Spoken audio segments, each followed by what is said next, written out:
Hello, everyone. Welcome to the Planning Commission meeting of Tuesday, May 31st. According to the agenda here, we've got a call to order. Do we need to see who's here? Do we have a call? Yep. All right. Commissioner Perry? Here. Commissioner Merida? Here. Commissioner Birch? Commissioner Aguirre? Commissioner Davis? Here. Commissioner Stevens? Here. Commissioner Miller? Here. Thank you. Okay, next is public comment. Is there anyone here to speak on something besides what's on the agenda, the public hearing? If not, then we will go into the public hearing. So Carolyn, can you take it away? Sure. Thank you for coming this evening. I'd like to introduce Jim Henke, and it looks like Alice is here as well. They are part of the consulting team that's put together the Front Street blueprint.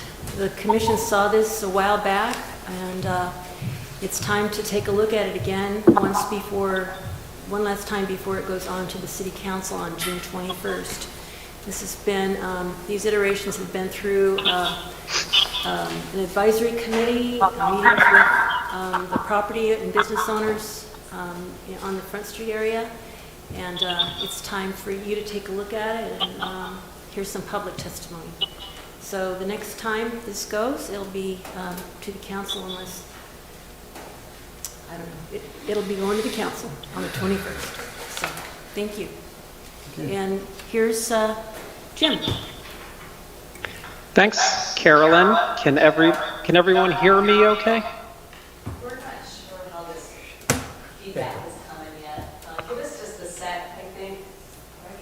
Okay.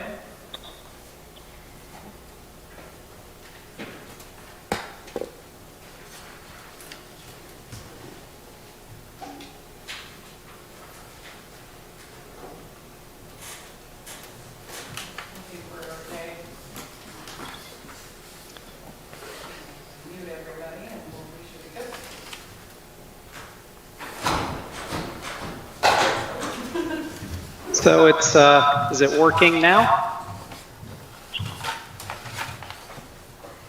We appear to have an echo. Okay, should I wait a little longer?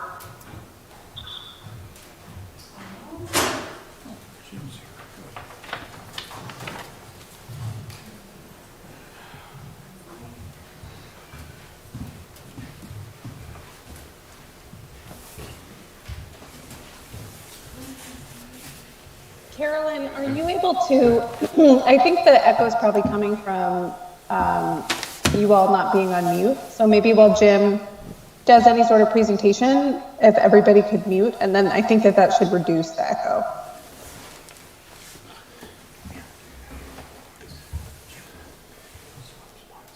This is. I'm not hearing it well either. That's a better check. Do you have the capacity to mute your mics? Okay, I just muted. Okay. I think now. How about now? That's better. Thank you. Better. Okay. Well, I'm going to share my screen. Let's take it a step at a time here. And folks see my screen okay with the draft Front Street blueprint slide? Yes. I can't hear you, I guess, if you're all muted. Yes. We can hear you. Maybe unmute for a second and let me know.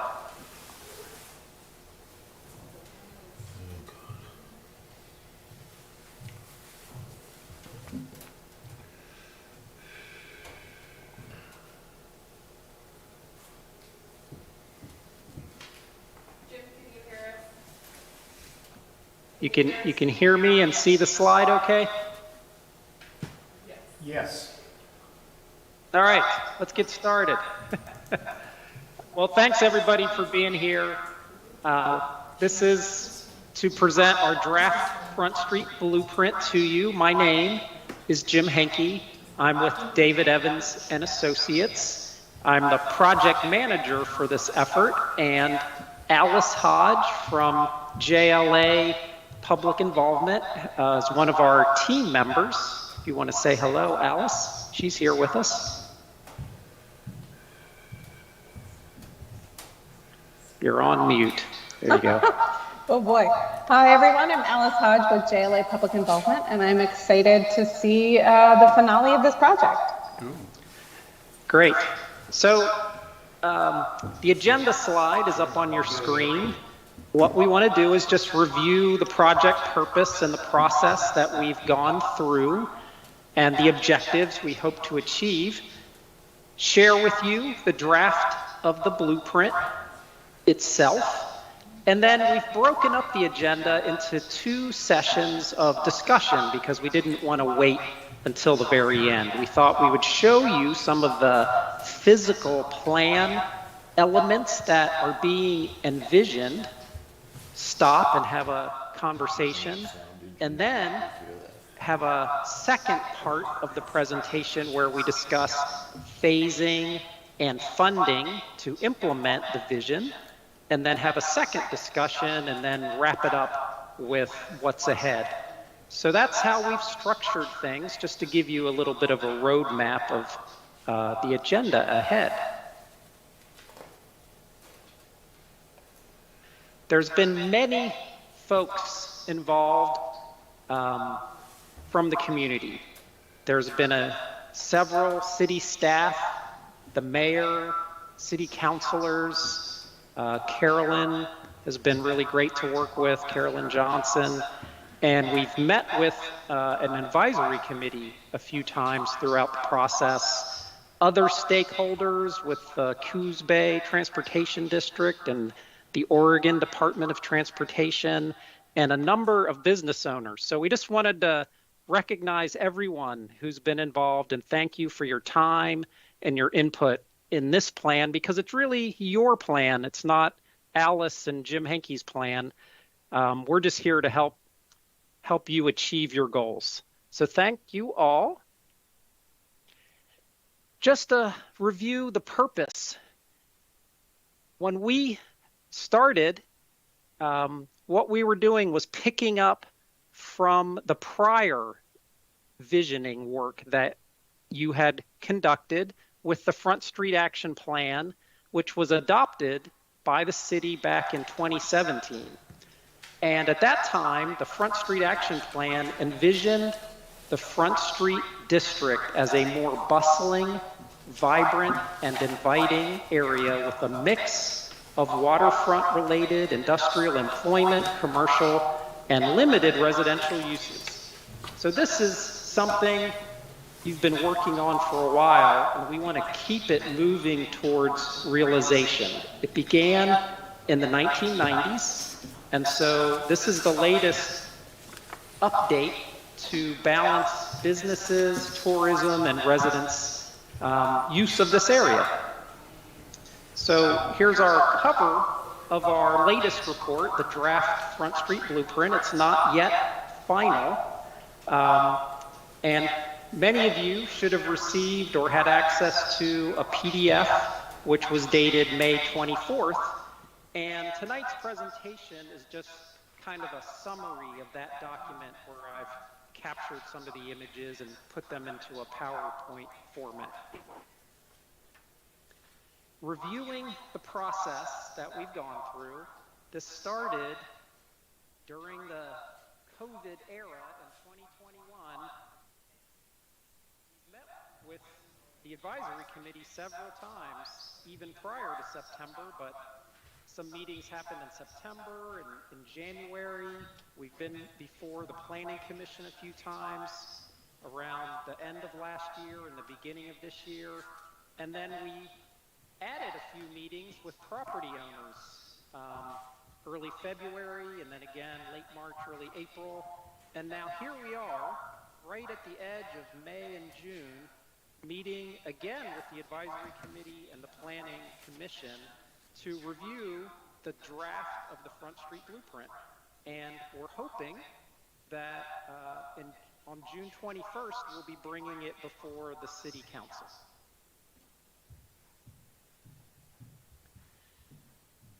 Just to summarize broadly the objectives of the plan, it's all about bike and pedestrian safety, access and management of the intersections in the area, wayfinding and public art to make sure people can find their way and to add some interest and enliven the area, making sure the pedestrian network is complete and perhaps there's some overlooks where people can enjoy the water. So that circulation and connectivity is really important. So is parking, and then some of the other efforts going on in the area with future projects. So those were some of the broad objectives that we tried to address through the blueprint itself. Now here's where I'm gonna spend some time, because this is the updated schematic plan graphic, which you can see on your screen is broken into two pieces. Here's the Coos Bay History Museum on the north end, and then you travel south over to the south area schematic plan, which takes us all the way down to Market Avenue. So what I thought I might do is just start walking through the various plan elements and all of these notes, just to call out some of the vision of the improvements that the plan is defining. So let's start up here by the Art Museum. And what we've drawn is a walkway connection, because there's an existing walkway to the north of the museum. And we're envisioning that we would like a seamless connection for pedestrians that could occur somewhere along the edge of their parking lot. But this obviously is something that would have to be coordinated closely with the museum itself to make sure that they agree that this is in an area that they think it works well. So we've just kind of drawn it in loosely here to show, let's make a connection. As you travel south, there's some areas where plantings and enhancement of the shoreline might be appropriate. But this is really the gateway here at number 3, where whether you're on the sidewalk or you're coming from this other waterfront walkway, you would now be entering this extension of the Coos Bay boardwalk here at the south. And we thought this was a great area to repeat the signage that you're using on the boardwalk, like in this image of the South Gateway, and also provide a directory sign like you're using at the current boardwalk to the south.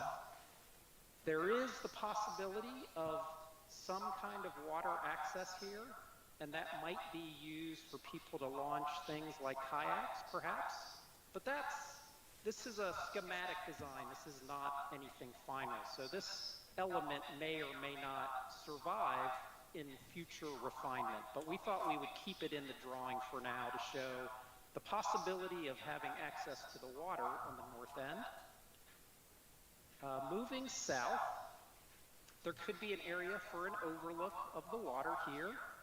And then pedestrians like to travel in a straight line. And we thought that visitors to the museum may want to visit the printing museum. And so we drew a crosswalk here at the north end of Front Street, potentially allowing that to happen very seamlessly and more safely, because there'd be some demarcation of that. We heard from you that there was a concern that people coming off of Bayshore Drive, may have a conflict with pedestrians crossing. So we're imagining that this might have a limitation on right turns off of Bayshore and only have right turns out of Front Street, perhaps, as one way to limit the pedestrian conflicts with vehicles at the north end here. Moving south, We believe this could be treated like a boardwalk design, even though perhaps the material could be concrete, but it would have a nice railing to it. There could be features such as interpretive signage, but that's all to be determined as this moves forward. We heard that there was an interest in providing angled parking at the north end here, and in discussions with adjacent property owners, there seemed to be a willingness to work together on achieving it's about 12 or 13 spaces here on the north end. So that's what we've drawn. It could sort of complement the boardwalk nicely and, capture a few more people parking up here to visit the businesses or the museum or just enjoy the water itself. We're trying to maintain on-street parallel parking everywhere it exists. So we've called that out. And we're also showing that every driveway that exists today is maintained because they're essential for the businesses. So we've tried to flag that with the graphics and the numeric callouts. The north end's interesting in that today there's a number of loading docks, and we've heard that some different types of events take place up here at the north end. So it's sort of a flexible area where people head in, park, but at different times of the year it gets used a little bit differently. So we thought that in the future, since there's missing sidewalk, maybe the pavement in this area could be improved in some fashion so that people can still park, but pedestrians might feel more comfortable walking along the west edge of Front Street.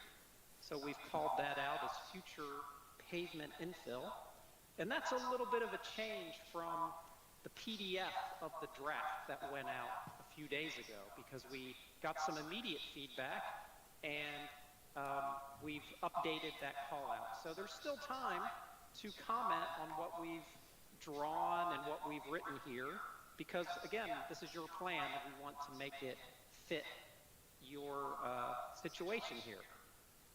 The railroad, of course, isn't going anywhere, and we've called out that there needs to be a clearance zone maintained, and it will remain a shared use street where vehicles and railroad vehicles at different times are using this space. So that will continue in the future. So as we move south, you can see that here by the ironworks, we've called out an area where in the future there might be the potential for a public overlook. And we just put a little purple blob of color on top of this Date Street extension to identify that potential. But of course, this is something that the city and the adjacent property owners will want to coordinate closely on.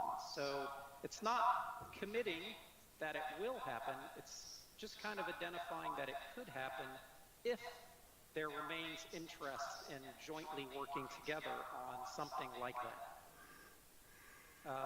You've seen we've kind of hatched this continuous sidewalk on the east side, and we've also shown that the parking on both sides is being maintained. Here's the new city parking lot that I believe is going to come online sometime next year.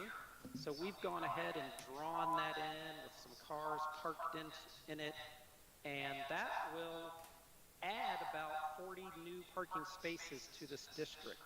So that's happening soon, and we've gone ahead and drawn that into our plan so that you can start to see how these things work together.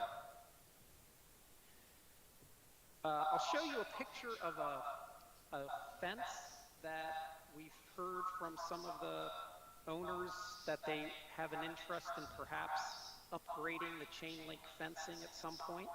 So we're calling out where there could be some signage located about the waterfront businesses on a new fence, just as an aesthetic improvement that also may allow the views to the water, but maintain the security that's needed to separate the public areas from the private areas.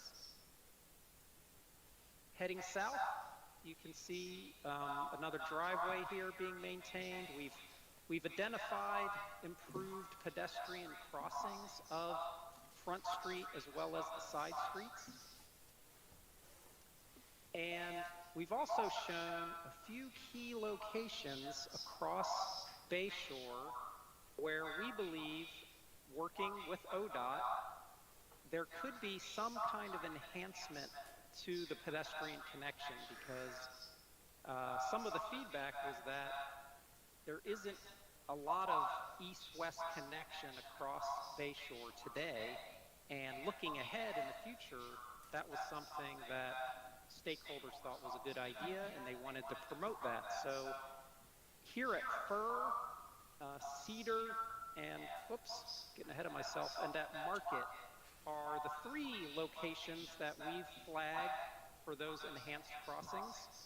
And looking ahead, we've heard a little bit of feedback from ODOT that there is an interest to work together with the city on advancing designs for those.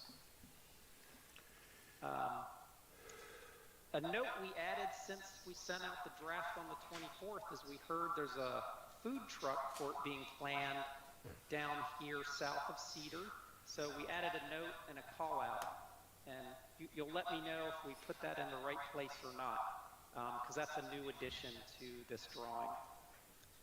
Now, I'm going to jump over to the south part of the plan, right here at Front Street Provisioners and Birch Avenue. Again, you can see the enhanced crossings of Front Street, and another one of these opportunities to create in the future a potential access to an overlook. But these are locations, again, that nobody, I don't believe is happening anytime soon, because the businesses today use these areas and there's a concern for safety. So where there's a 3 here and here at Alder and Birch, those are to remain as they are today, but looking ahead as things change, there will be more discussion about whether or not use of this area by the public is a good or bad idea, but we left it on our drawing for now just to kind of keep track of that. Here's driveways, 555, that exist today, and we're showing that they are maintained. And as you head south, that kind of condition continues all the way to the north end of the boardwalk here at the south. And we created a little visualization. Some of you may recognize the end of the boardwalk right here. Today, this connection doesn't exist, but with signage and some pavement and lighting and a directory sign perhaps, this could create a really welcoming invitation for bicyclists and pedestrians to continue their journey north across Market and all along the east edge of Front Street, taking you eventually to the museum at the north end. Down here at Market is one of these enhanced crossings on the south end, but we're also showing crosswalks heading north and south as well. I'll show you in a minute that one unique part of the circulation is that it's proposed that Front Street become one-way only between Market and Alder. And I'll show you a cross-section about that in a second. But north of Alder, it will remain as a two-way street as it functions today. Here is 2 typical sections. I mentioned the 2-way north of Alder, and then 1-way from Market to Alder. You can see the lanes taking you north and south. The northbound shares the street with the rail line, and we're showing that the parking is maintained. We'll talk a little bit more about that later, but today we heard a lot of feedback about, well, let's make sure we have a sidewalk, but the parking is still there. And then on the south end, you only need one lane north functionally, but you effectively have 2 lanes because of the shared space with the rail line. And then you'll notice here how we're calling out a rolled curb, and here's a van that's parking and visiting the adjacent business.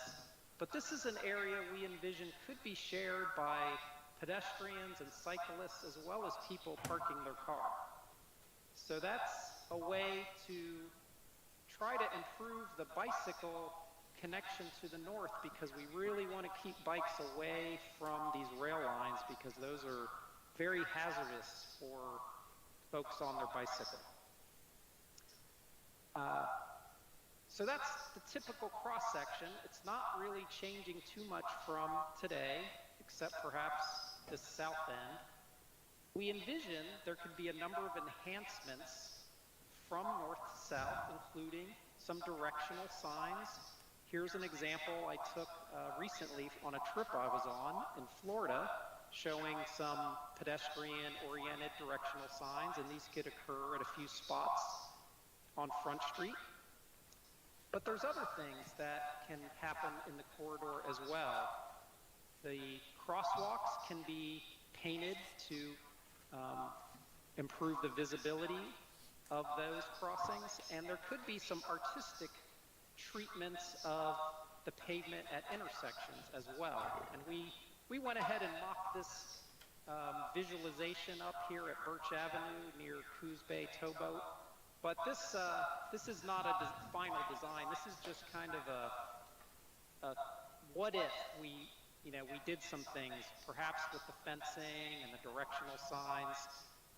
But we've already heard there's a lot of conversation that needs to happen about any access to the water. So keep that in mind as you're reviewing these plans and images. Here's a photo of the fencing that might be appropriate to keep people out but still allow views through. And there could be signs mounted on the fencing talking about the history of the area or the businesses. The Coos Art Museum would be great to coordinate with the public art program, and any type of art or sculpture would really add a lot of character enhancement to the area, and of course nautical themes or the working waterfront would be very appropriate. Now, parking has been a big part of what we've talked about working with stakeholders, and we wanted to share a bit about what we've learned with how much parking you have today and how much parking this plan envisions. Today, we believe, doing kind of a quick count up of on spaces, we believe there's about 154 in our study area, east side of Front Street, west side, the side streets, and then the east side of Bayshore Drive. And then the drawing that I shared with you, it envisions about the same number, perhaps a little less or maybe quite a bit more. That depends on if you closed off the east side for special events, like a Sundays Parkway type of event. Maybe you only have 150 spaces during that time, but most of the year you would have 171, which is all the same spaces today, plus the addition of the new city parking lot, bringing on 40 additional spaces. So that's just to give you the numbers that, I think we're not really negatively impacting the overall number in a significant way. Looking ahead to working with ODOT on Bayshore Drive, they have final review and approval of any changes or upgrades, but today On the east side, you've got about 36 spaces, and we don't see that changing in the future. Those will still be available. I wanted to mention one concept of parking management, that if you have 85% occupancy, that's pretty efficient use of your parking. So looking ahead, if parking becomes more of a concern, that it feels like there aren't enough spaces or the place is getting very full, then that's something you'll want to continue to pay attention to, is perhaps analyzing occupancy of the supply. And if it starts to creep over 85% usage, then that's a constrained condition. But I believe today you're well below 85% on most days. There's readily available parking in the district. So with that, I wanted to take a pause and open it up to conversation about questions about the plan, and also knowing that after we talk, we'll dive more into funding and phasing of what's envisioned.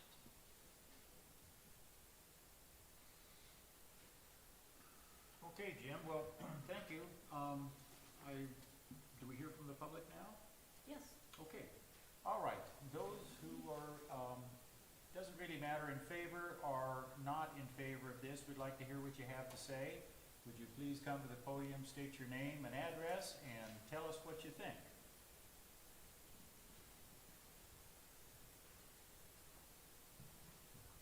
Somebody's got to go. Well, if you have questions, now's the time to ask them at least.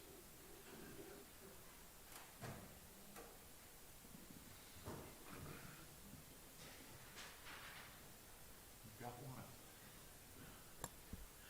I do have one question. They mentioned repaving Front Street where the railroad tracks go through. Your name and address, please. Oh, name and address, Gary, 63498 Andrews Road. But if they're going to repave where the tracks lay, I think the tracks ought to be put on cement sleepers so that we don't have the tracks rotting away and then having to be pulled back up after we've nicely paved the street. It would be nice to upgrade the rail line first. You're thinking like the ones out on the North Spit? Like what? Well, the rail line on the North Spit, on the Trans-Pacific Highway? No, where it's going down the middle of the street. Right. Concrete ties is what. But it's all concrete ties. Oh, it is all concrete Yes, ties, yes. okay. No, Does it- I'm sorry, I don't know what we have here, but the North Spit is no concrete ties. I don't know what we have underneath the rails Yeah. out here. Yeah, I've seen trains go by when it's going down the street. The tracks look pretty soft. I've been looking at it for about 70 years, and I haven't seen them move those tracks yet, so I think they're probably whatever there was. Yeah, well, I was just watching a locomotive go by and the tracks were moving.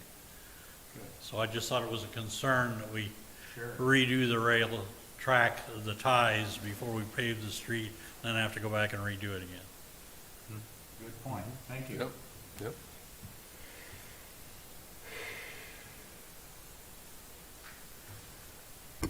Suzanne Stroop, 63498 Andrews Road, Coos Bay. The idea of remaining the parking on 101, that is what you're calling parallel parking, right, is so bad because of different size cars pulling in and out. So parallel parking makes so much more sense, and people with big motorhomes or pulling a trailer would have to park somewhere else. And then it would be nice if we had a little trolley or a shuttle or something like that that would take them from wherever they maybe need to park over by Seven Devils Brewery and have some trailer spaces there, but that they cannot park on 101. But it would improve so much to have the parking. I come to the boardwalk all the time, both for events and by myself, and it's helter-skelter. Thank you. Okay.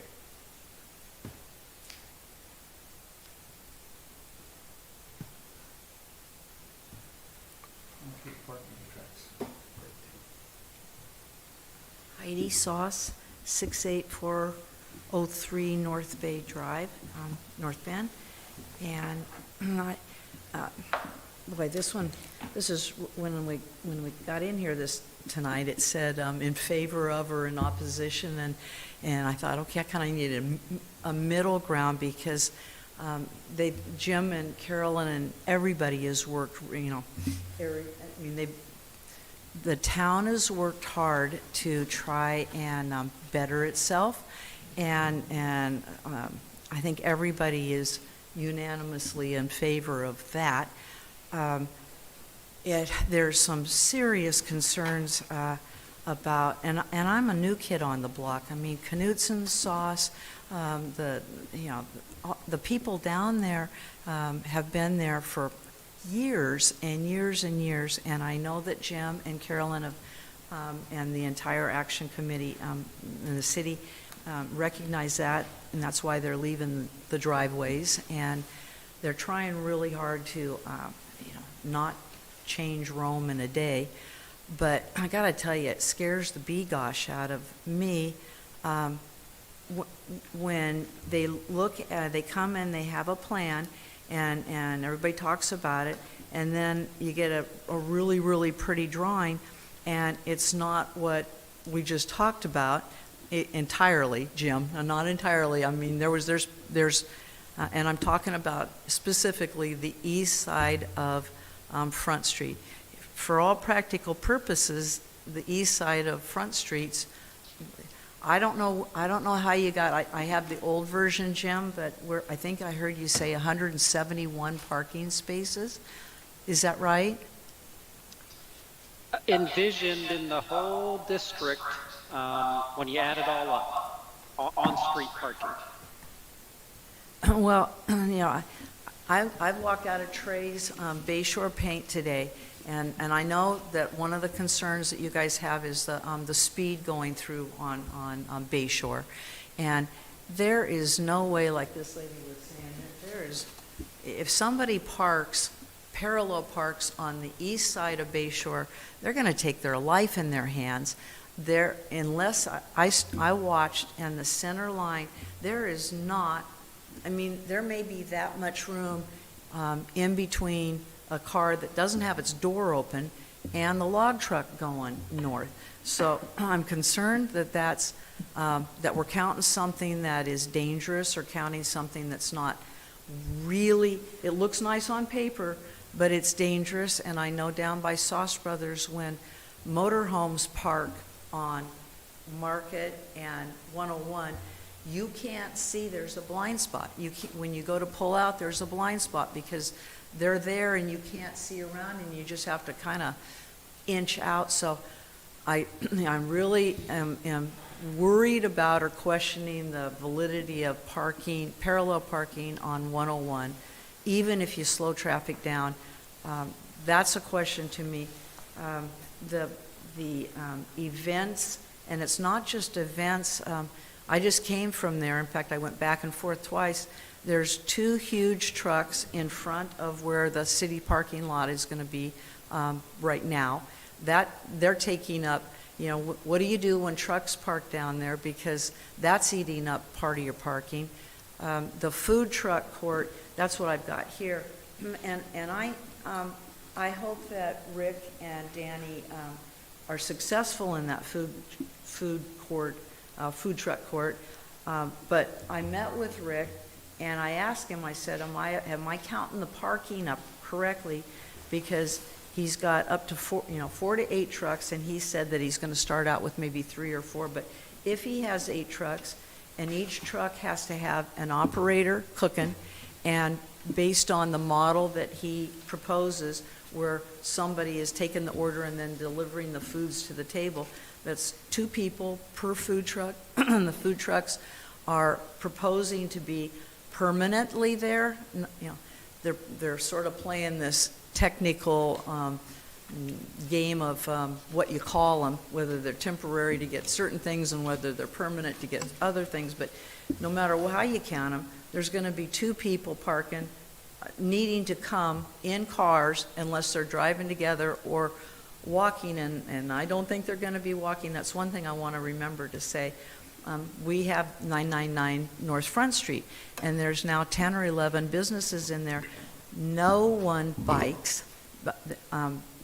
Desiree bikes when her car breaks down, but it's only when her car breaks down.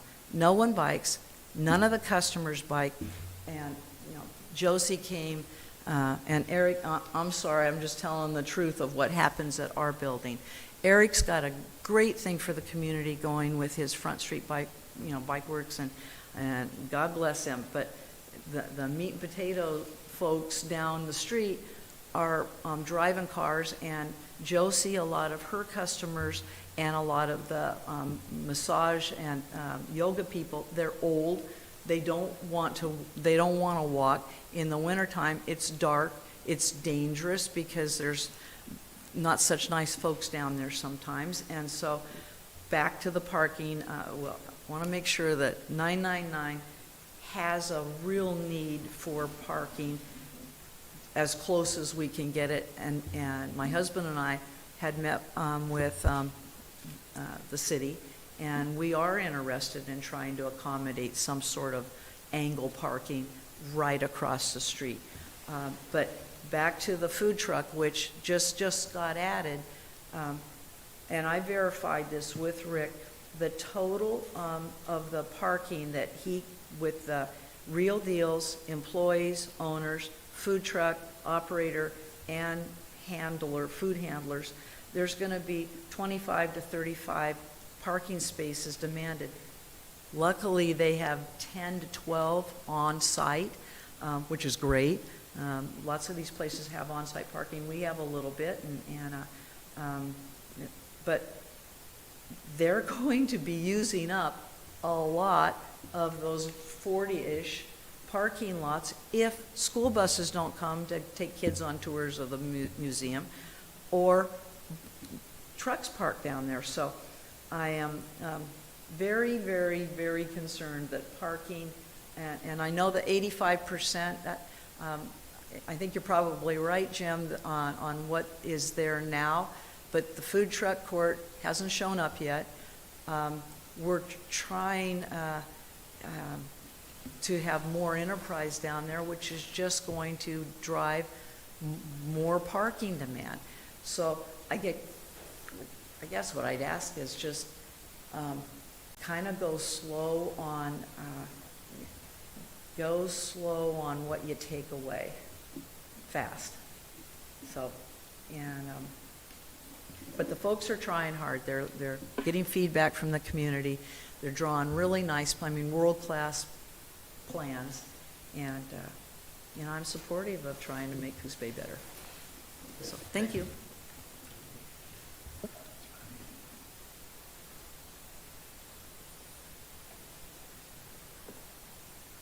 Your name again? Susan Stroop, 63498 Andrews. We just came back from Seattle for the weekend for Folklife Festival. And there were so many of these little stations where you rent a bike or a scooter and then you put it away someplace else.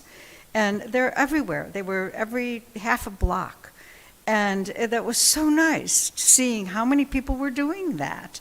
And so I actually had bought a scooter, and I'm turning out to be more handicapped than to actually use my own scooter.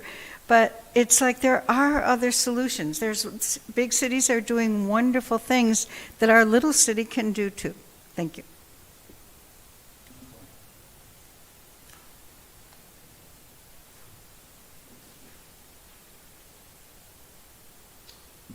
Anyone else?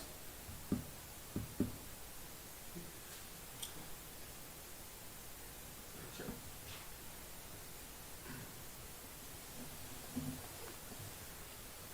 Hi there. Hi, Jim. Hey, is that Eric? Yes, it is. So, Hey, Eric. my name's Eric Clough. I guess am I supposed to give my address or something like that? Oh, 723 7th Terrace.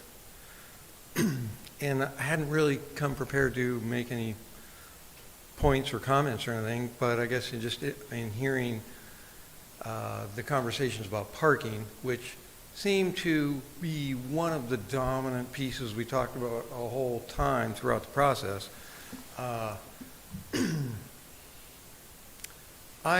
We probably already have a parking problem on Front Street, right?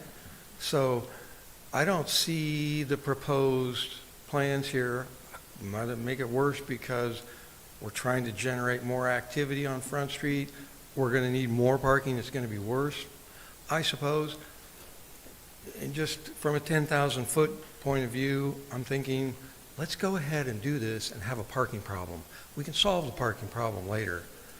I don't like the fact that would potentially be considering abandoning or somehow reducing part of our plans to improve Front Street because parking is going to be a problem.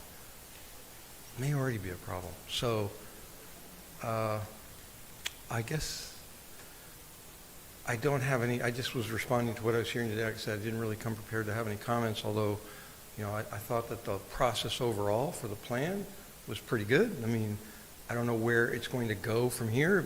The council may approve it, or commission may approve the design, but as my understanding is, and I may have missed some of this during the introduction, I was late, but I don't know where the next steps are going to be. It sounds like there's quite a few hurdles to get over. So anyways, thanks for the chance to comment. Sounds good. Yeah. Okay, anyone else to speak? Yeah, I'll just say a quick one if that's okay. Josie Keating. I actually live in North Bend, but I have a place down at the 999.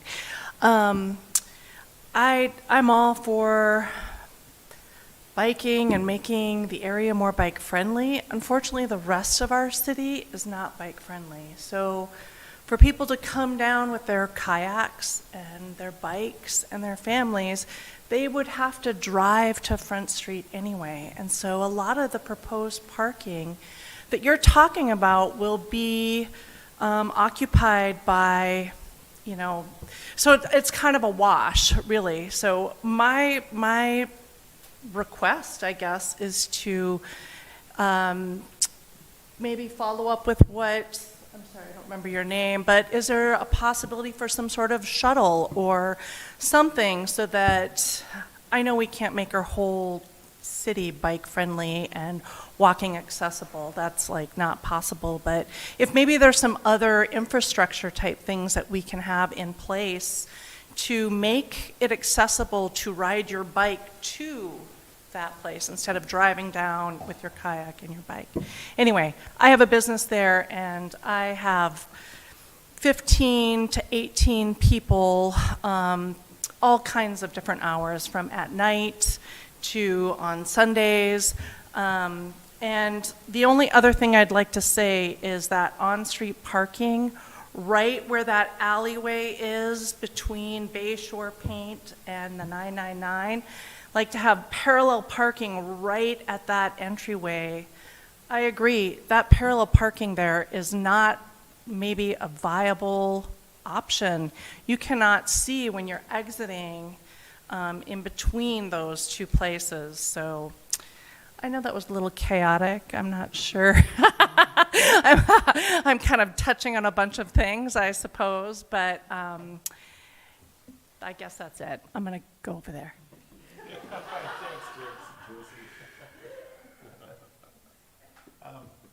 Before we close the hearing, go ahead, Suzanne. We attended the wonderful meeting at the History Museum, and I guess that's been 3 years ago when we had little Post-it notes and we were dancing all around doing that.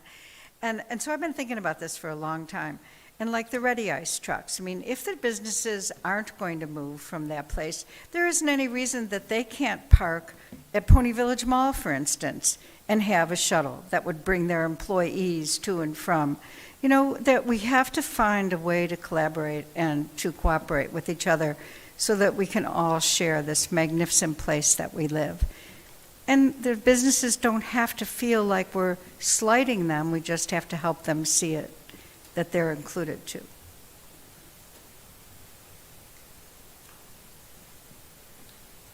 Okay. Trey, you have anything to say before we close it? Yeah. I've been back there for, Trey, Bayshore Paints, 1026 North Bayshore. My biggest question is the traffic back there now. I mean, people are cooking back there now, because they're going from, of course, the main Historic Museum, and they're flying through there to cut through there now, and being back there, I mean, you gotta really watch back. You pull a driveway, people are zipping by. And in the front area, we'll have like Floyd Olson from Coos Custom, he always parks out on the highway out there for some reason. And I gotta take paint out there, and it's just, you're going like this the whole time, because the trucks are flying by, and he's got his doors open. So parking with the potential bike lane out there also, that worries me, because then you got people in a bike lane, then they're going to go out around those rigs with all the cars ripping through there. And that's scary. I mean, I would, if anything, definitely keep the bikes over on Front Street, if that's the deal. I mean, most people that run every day, like yourself, you guys don't walk the sidewalk, do you?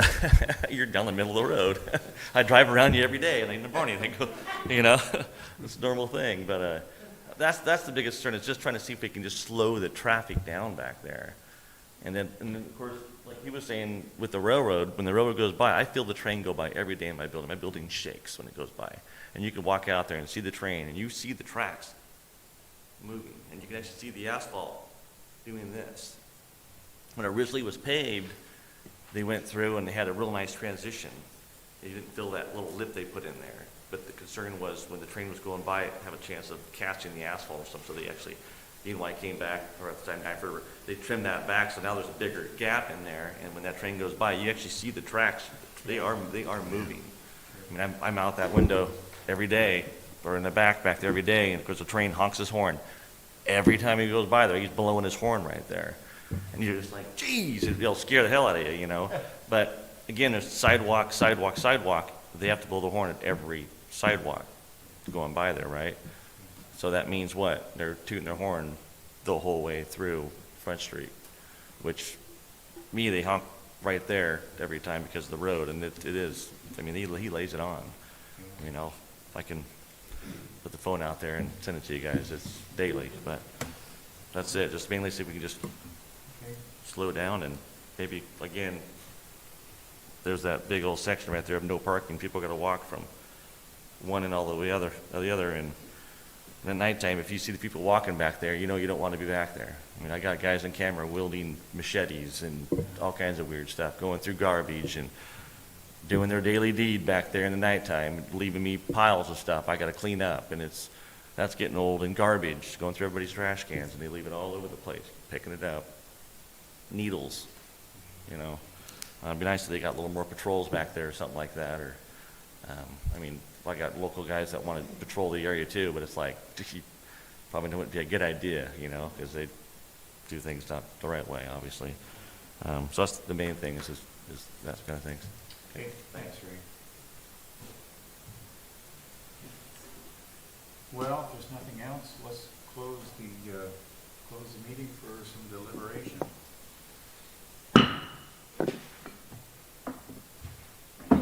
Booth, I feel like a pin in here. I am, okay. Now I'm not going to talk. So what do we think? I think it's a very nice plan. I'm very interested in it. I think it'd be a real benefit for the city, but I am pretty concerned about the parking issues and the clients that are already there. They've been there forever, and we certainly don't want to chase them out. Thoughts? Got a couple of thoughts about that. One of the relative to parking was that Use your microphones by any chance? It's very difficult to hear. I'm trying to use mine. It's here in front of me. I believe they muted the microphones to get rid of the feedback on the video. Yeah. Just pop off, Jim. Yeah. I could shout. I mean, I'll let you hear me. Yeah, they're not on that. She'll turn them on. Anyway, what I was There you go. kind of an echo there, but it does sound kind of cool, doesn't it? Anyway, Just don't start singing. all right. First of all, the question about employees down there in parking, and I guess I'm trying to look at these places and, well, I know there aren't very many people working at the ironworks, and I don't think there are very many. How many employees actually are down there? I mean, Trey, what do you have, 2 or 3 people? We have pretty much our parking lot is only 4. 4. Just our area, but then when the Sun building is open, they park in night parking. They don't park on the street. That leaves open for the school bus. When the school bus comes, of course, they park right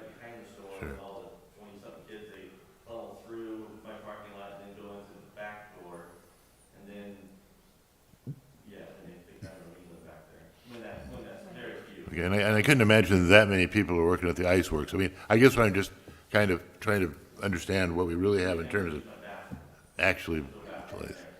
Well, they're not planning to put any bathroom out there either, so I guess, you know, you can continue to take care of it the way you have been in the back in the morning. So anyway, I just kind of wanted to mention that because I think we need to understand how many actual employees we have if that's going to be something we're going to worry about. And I guess the other thing was that we've been working at this for 30 years, so I kind of hope that, you know, it'd be great to see something happen in one lifetime, you know, because I think that, you know, we really, if we're going to make these things happen, and I think the people that have invested down there and have done and put, you know, very attractive new businesses in deserve to see something happen around them pretty quick. So I'm in favor of that moving ahead on some of these outlooks to the bay. I mean, it can't be that complicated to open up some of that and understand which ones we can use. Anyway, I guess I'm just encouraging us to boldly move forward and try to answer these questions and get this thing done. I understand the parking problem on the Bayshore Drive, and, you know, I mean, occasionally I've risked my life there to go into the liquor store. Didn't have to worry about it much before I put it there, but it's, you know, it's people are moving fast. You better have it in gear and aimed in the right direction when you're taking off. I wish I had some more stuff to say, but I guess I really don't. I'm just wanting to encourage the project to move ahead and appreciate the things that people have already done in terms of investment and creating businesses there. And I think as we do this, your evening trade down there may taper off as we get more lights and more people and more reasons to pay attention to what happens there. Thank you. I think the traffic will change somewhat too as things start moving ahead. It won't probably be quite as hazardous. Sure. And maybe we could have a public parking somewhere close by that wouldn't be too far away. Will we lines down the road too? Because the tracks, everything's on this side, and they go this side, so they're always bouncing back and forth down the road. You know what I mean? Yeah. When you first come to the market, everybody's kind of like on this side of the tracks, and then you get around the corner, right where you're right past Ready Ice, that's where everybody jumps back out of the way because other cars are coming this direction. So there'll still be stripes on the road though, or somewhat to upgrade the roads and all, so we know which way people are going. That'd be a Jim question. Could you repeat the question? You want the mic or? Yes. Yeah, Just when you're going down the main front street, I mean, will there be lines that show that you're supposed to be on this side and you're supposed to be on that side? Because now when you come in through Market Street, you find yourself on one side of the road and you drive down a little ways because the railroad tracks, otherwise you're kind of in the railroad tracks and your car kind of funnels through that ditch right in there, especially on a motorcycle, you know. So when you get down the road a little farther around, when you're coming past the 999 building, that's when you find yourself actually coming back over on the side of the road because the other cars are coming this direction, and you can't see because it's kind of narrow going through there as it is, you know, because of the tracks. I wasn't sure if there's going to be a line to keep people on that side of the road, you know, because even when Rex and you guys are running, I mean, you guys are walking down the whole main road, and then you find yourself zigzagging around cars and people. It's a great question. We haven't drawn a final design. What we've shown is something more schematic.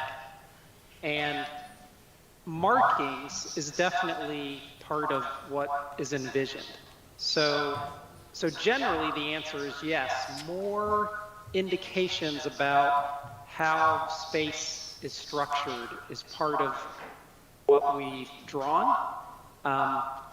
Whether that includes a, specific stripe, that will have to be worked out as, final designs move forward, working with the city engineering department. But hopefully what you've seen with the drawing so far is that more pedestrian crosswalks with paint and more defined on-street parking spaces and perhaps some kind of a center line marking. Yes, all of those things will help people understand how to use the space more effectively, because I think what you've all experienced is that there's a lot of different uses happening in this area, and on the one hand, it's interesting because there's kind of that friction of industry with, pedestrians and bicyclists, and that makes it interesting. But there's also the tension of, it can be hazardous, the conflicts, if not done well. So yes, I think there's many things that can be done with paint and signs to make the use of the whole area more clear. And so that's part of the vision. And if people support that, we're starting to try to line out phasing and funding and how you can keep the momentum going. And one other point I want to add, because it kind of picks up on the parking discussion, which is always so important. Looking ahead, it's important that something like a parking management group might be formed amongst the businesses and city representatives in the area, so that you can, over time, really monitor the situation and say, hey, how's that new city parking lot working? Is there any issues? Is there anything we might want to change? And that group would be a great way to make sure that all the businesses in the area really feel like their parking needs are being met over time. So that's one way. I'm hearing the concerns expressed. That's something other towns have done to make sure that parking over time is managed well. So a number of questions and answers sort of blended together there. So that'll make sense, especially if you decide if you're going to stop the traffic from going one direction. I could understand that. That makes sense. So cool. Okay, great. Thank you.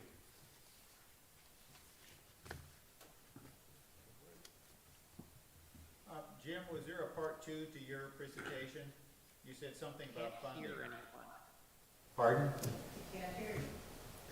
Hold on. You're good. Can't hear? Pull your mic closer. Can you hear now, Jim? Jim, can you hear now? Oh, it says muted. You're muted.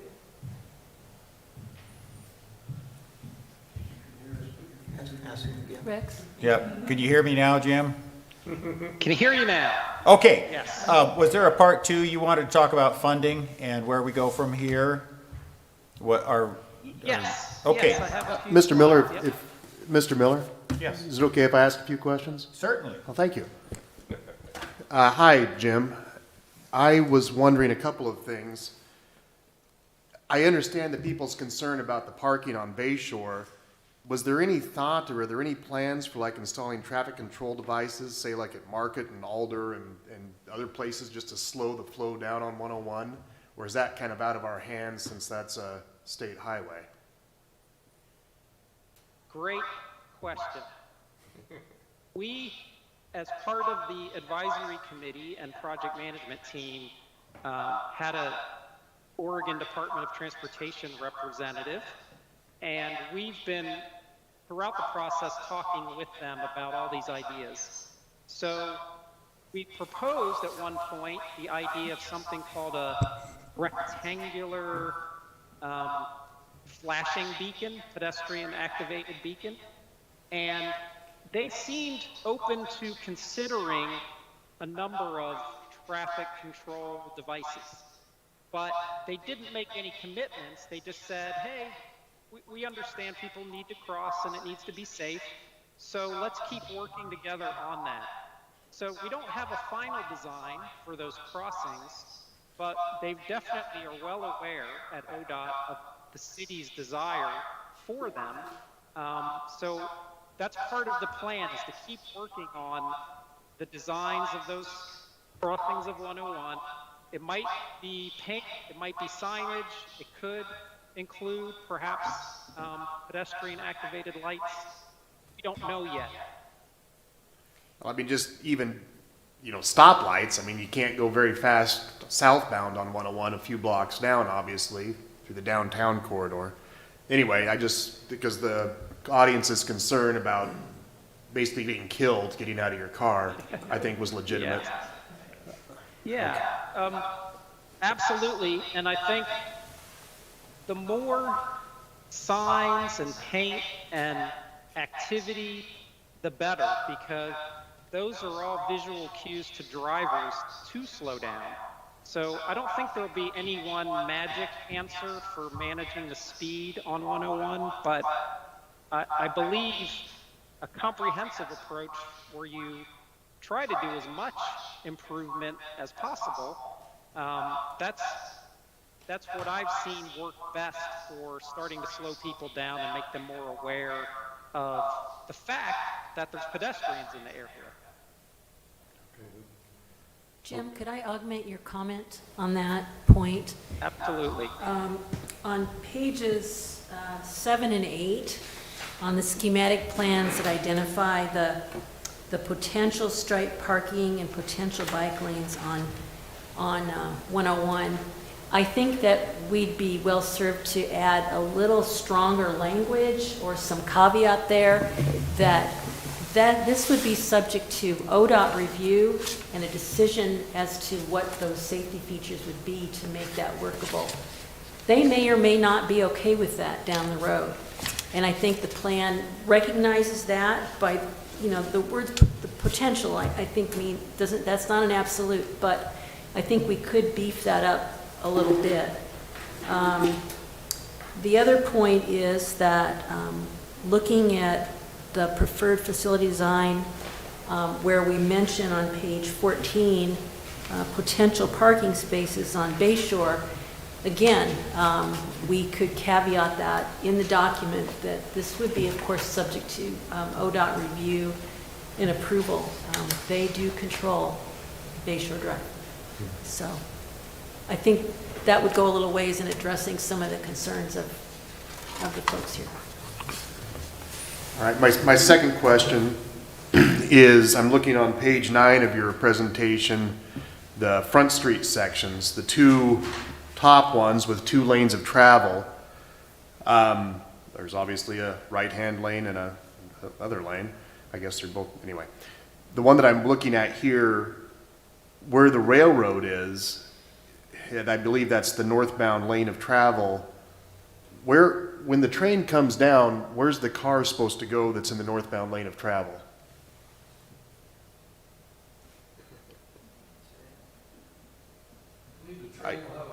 Good question. Today they share space, I believe, and have to sort of negotiate moving out of the way. So that, we're not envisioning that changing because it has to be a shared space. There's not enough room unless you were to take away parking. Okay. Very slow. Okay, thank you. You're welcome. Do we have to make a motion on this? Was there part 2 for financing? Yeah, should we jump on to the next set of slides? I'll share my screen.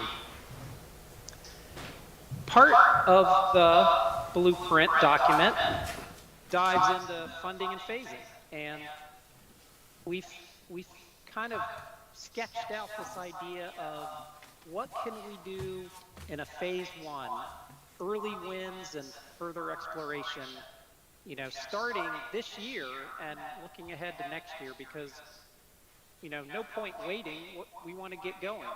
So we've identified a few categories. Signage is pretty easily advanced at the city level. Having events in the area is something well within your control. Perhaps facade improvements to existing businesses. I mentioned the 40 space city parking lot that is moving forward. It's already, I believe, been designed and is projected to be built next year. And then there's been discussion around these overlooks as a possibility for something that could happen soon. And we did some budget estimation, and we started to say, look, if you started to find money somewhere between $0 and about 500,000, you could start to make real progress on improvements in the area.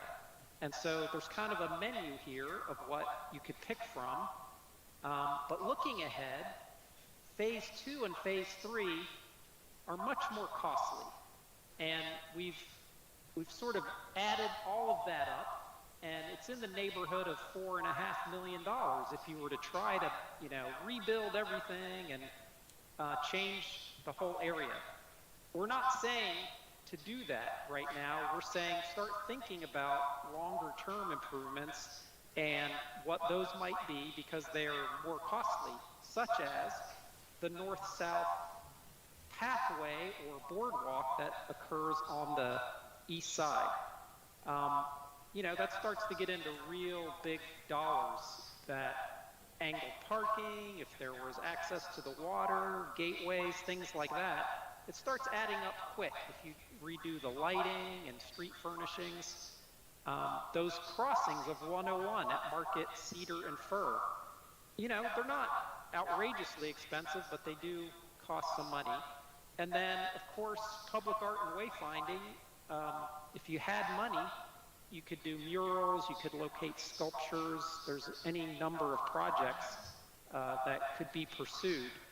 And then long term, there's kind of permanent amenities in the area that could be achieved. But really, the plan, I think the focus is on what can we do now, and then what can we do a little further out, and what kind of money are we talking about? So we believe for up to $500,000, you can get started.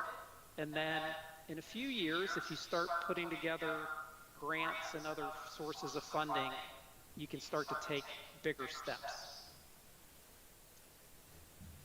But on that theme of what's cheap and easy and low cost and we can do now, well, some of you may have experienced an event like a Sunday Parkway, which occurs in places like Portland and other cities, where you could temporarily take over space like the east side on-street parking and put out some cones, or maybe get out there with some temporary markings. And maybe it's on just one Sunday, quarterly perhaps, where you let bikes and peds use that space. And then on Monday morning, you pick up the cones and people can park where they always park on the east side. Movable furniture, things like, old tires and donated items can be used creatively to repurpose, reuse the space on Front Street that you have, and start to have people have a different relationship with the area. But again, it could be just done episodically on special occasions. The funding, we looked into sources, and working with our sub-consultant, who is not here tonight, but Eco Northwest, they had some conversations with the city manager and others, and started to flag what urban renewal funding could be dedicated to, what general fund money might be dedicated to, and then other sources of grants or advertising or crowdfunding, which categories of improvements these might be spent on, such as bike ped improvements, intersections, overlooks, the art, or other development incentives. And then there's a whole section we have in the report on grants from folks like the Oregon Department of Transportation or EPA. But it's going to take a partnership between government agencies, the city, and the businesses in the area to really make this successful. So the blueprint report itself starts to organize these, the dollar amounts and the sources of funding and put it in a phasing framework just to get started. So the second half of the slideshow is much shorter, but we wanted to separate the physical plan a little bit from, hey, how do we do this? What do we do first? So we'd like to hear what folks think about that.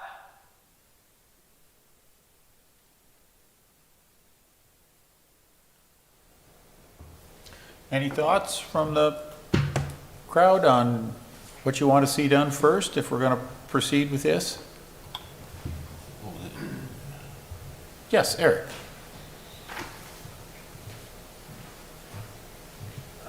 I'll offer up a thought that, well, of course, I'm a strong bicycle advocate, and I think some of y'all are going to be hearing from me more and more frequently about what I think is a worthy objective of increasing bicycle transportation corridors around the city. But I do recognize that, my personal visions aside, it's really worth a 10,000 foot view, or maybe a big picture perspective of what are we trying to accomplish here on Front Street. You know, we may not be able to accomplish things on Front Street that look like things in Southern California or something, where things are very, very different. You know, we've got our own special community here. But I do think that it's worthwhile. I like some of these phase one ideas, and these big picture ideas I think are worth more thought and more consideration. And I, for one, as a citizen, am willing to continue to participate in these committees and talking about these things. I think it's important. But they're big picture issues, and there's a lot of issues or a lot of uses coming together on Front Street. You got a rail line. To me, that's a huge, well, elephant in the room, maybe not right, but I think you understand what I'm saying. It's a big consideration. Many others as well. But for phase one, I would like to see us really pursue signage and raising awareness. All right, if we can do, I don't know, it seems like a lot of times leadership and staff tend to want to find ways to say no to certain things because it's easy. It's easy to say no. Well, let's try to find some ways to say yes to some what hopefully would be low cost, low effort involvement by the city. Signage, painting, crosswalks, all those kind of things, as Jim described earlier, help raise awareness of motorists. Like, hey, I'm not the only one that has a right to the road as a driver. Other people have a right to the road. So I like your phase one proposals, and I really want to encourage the city to look at some of these, what hopefully I said will be low cost investments, signage, painting, things like that. Thank you. Thanks.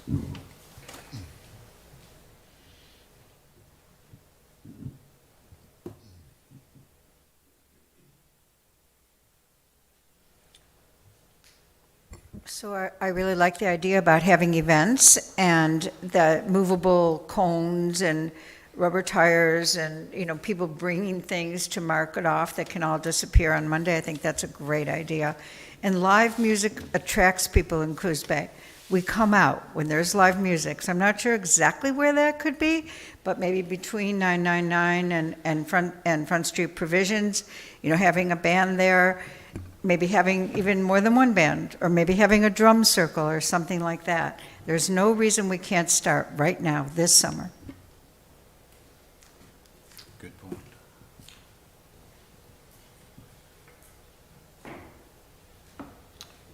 I just want to say that not all the businesses down there on 999 are Monday through Friday. Some of my biggest, I do most of my work Friday through Sunday. So keep that in mind when you're planning to block off roads. I just want to make sure my people have a place to park when they come on Sunday.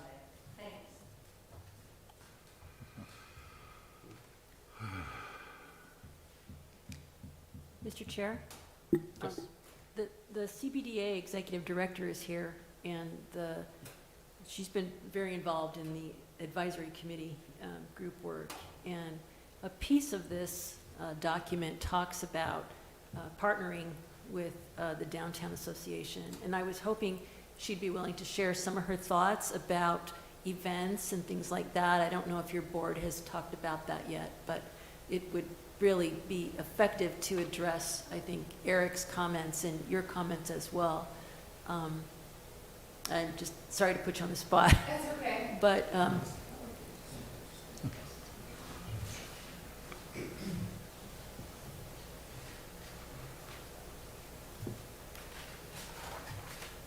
So the way it works is, as you may assume, we have a budget for the year and we have our projects that we're going to do, but we have a strategic plan that we also follow and goals that we follow. And one of the Coos Bay Downtown Association strategic plans, we went from the traditional 5x5 downtown to now include Front Street and Coos Bay Village. So we are actively looking for ways to participate in the Front Street area and Coos Bay Village. And so, especially for next year and the coming years, we're wanting to have future seed projects of things that we can do to hold maybe special events in the parking lot, to bring people in, to hold, maybe if we're having a festival downtown, we have an extension of it in the Front Street area in Coos Bay Village as well.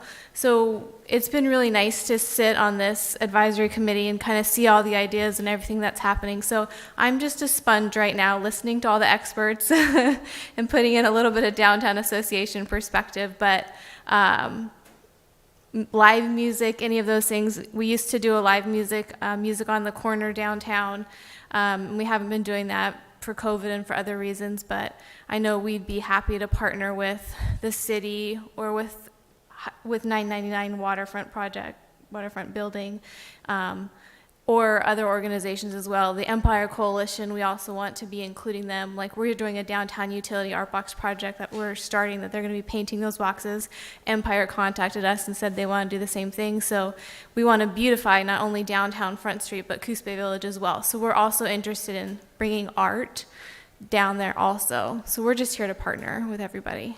Did that answer your questions, Carolyn? Thank you so much. Okay. I think that was very helpful. Good. Well, our job here tonight as Planning Commission is to make a motion to pass this on to the City Council. We're supposed to make a recommendation either for it or against it. I don't know as anybody could really be against it. There's a lot of things that need to be ironed out yet. But I'm pretty comfortable with at least the beginning of this. What's the rest of the commission think? I agree. They should maybe look at phase one and just be sure that not too many toes get stepped on along the way if they can help it. Okay. Jim? No, as I mentioned, I think this needs to happen, and sooner rather than later. I mean, obviously we do have to be, exercise some care, but I think that, like I say, we've been pretty careful for the last 30 years, and, maybe we need to pick up the pace a little bit. Yeah. Jeff, any thoughts? It's if you look at Front Street today, it's a mess. And this plan will start to remedy some of that mess. It's not perfect, but it certainly would go a long ways towards starting some improvements here. And I'm sure that the city of Coos Bay, if there's some serious issues with the businesses and some of the parking, would be happy to work with those businesses. And a joint business group makes a lot of sense if it got to that point. But this I think the last time that the Planning Commission looked at this was 1998, 1999, and there's some momentum here that we shouldn't hold it up. We should move forward with it. It's a good plan. I guess to be specific, I would make the motion that we, give our tacit approval to what we have and. Would you use your mic, please? I don't know if I'm turned on. I was just trying to make the motion that we tacitly approve the plan before us and recommend that the council move ahead on this project, and that's my motion, so we can move ahead. Okay, before we vote on that, Jim, Pat, do you have anything to say? And also Josh, I want to see what he has to say. I would recommend, I believe Ms. Johnson suggested some language regarding potential ODOT improvements. I'm not sure who puts that into the plan, but it seems like whenever we mention something, Ms. Johnson takes care of it magically, and it's even better than it was before. I got the impression that that was part of it. Okay, that's the one thing. I guess, I think this would be great to have something like this downtown, as long as it doesn't offend the local businesses that have been there for ages and ages. And I'm still wondering what they're gonna do about the trains. Wondering what they're going to do about what, Patrick? I can't hear you. Thank you. Sorry, about the trains. Thank you. I'll just speak louder like this. I wonder what they'll do about the trains, only because if you're swerving back and forth, if you've been to Front Street and had a few drinks, now you're getting out of the way of the train. Officer, seriously, it was the train that I was trying to avoid. You know, that might be an issue, but I don't think that's worth holding up a project like this. And I completely agree with the whole part about having a committee for the parking issues. And I know this isn't the time for personal testimony. About 20 years ago, I owned a business in downtown Coos Bay, and I kept on getting parking tickets in the parking lot behind my business. So I griped at the parking enforcer guy that rode around a little scooter, and he goes, well, make it a loading zone. It's like, great, so I'll be the only one that can park there. And then I started getting more tickets because instead of 2 hours, it's only 15 minutes. So I guess what I'm saying is don't just rely on the guy that's enforcing the parking rules to do that. So I think a committee or something like that, like Mr. Hinkey suggested, would be perfect. Okay. Josh, are you still on? Yeah, I am. Any thoughts? I just wanted to thank the group for doing such a great job on kind of an unenviable task of trying to sort that out down there. I think what you're proposing makes sense and looks great. I'm curious if maybe, there's not too many end users of that rail line down beyond that point. I'm wondering if down the road we could work out some type of agreement where, not really restricting, because I don't think the city has that authority to really restrict the rail travel, but to try and work out some sort of partnership with those operators saying, hey, whenever possible, Monday, Tuesday, Wednesday mornings from 8 to noon, rather than, or try and coordinate that rail traffic with use and avoid kind of those times. I would hope that some sort of agreement between the city and the handful at most of users of that rail line could be reached. Actually, and I think, go ahead. I was just saying, actually, I think now there's only one user to the south, and that would be the Garnet Company, and their use is very, very limited. I mean, whether it's a car or two a week, there's the train can't even get to Coquille anymore because if you look down there, you'll find that the tracks are covered with debris. So, but obviously, it's the hope of the port that owns the railroad that some of these things are going to change, and the GP site will once again become an industrial site that will provide tonnage for the track. So right now there's very little, but the goal for our economic recovery is that there would be more in the future.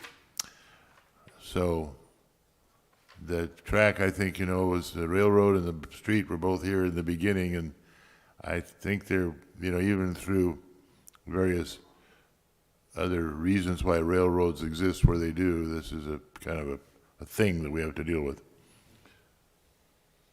Yeah, I completely agree. I don't think it's going anywhere. I'm kind of curious if maybe something couldn't be worked out, because I think even when that rail line's going to be busy by comparison to today, it's not going to be, a stream of rail cars going through there. I think we can coordinate that with kind of slow times, or logical times to be sending that through town, I would hope. And I also I like the idea of kind of separating this into 3 zones, where you have the kind of the established boardwalk area. Now you have this Front Street zone, and then the new village development there, where they all kind of flow together, but they don't necessarily need to be, they can be unique to each other as well, and kind of have, you can know when you walk north, okay, I've left the boardwalk area, now I'm in Front Street, and it's its own spot. So I think this looks great, and if I can use this as an opportunity to second Jim's motion, I'd be happy to do so. Okay, we've got a motion, and we've got a second with Josh. All in favor? Aye. Anyone opposed? Okay, that's the end of that. Okay, real quick, commissioner comments? Anybody? Well, I'll just make one, and that's that the Coos Bay Boat Building Center that we've worked on for the last 12 years ends the middle of June. Probably most of you know the fellow that owned the building gave us such a great deal, died, sadly, and the state wasn't able to continue, and we weren't able to, in a very quick way, come up with funding for it. So sadly, that's a thing of the past, and I just wanted to mention that. Okay, thanks, Jim. Anyone else? Staff comments? Just that you have your regularly scheduled meeting on the 14th of June. There will be a couple of items on there related to code amendments, and that's it. Okay. With that, we're going to close the meeting. Thanks. Thank you. Everybody for coming. All right, thank you. Thank you, Jim. Thanks, everyone. What's new with you?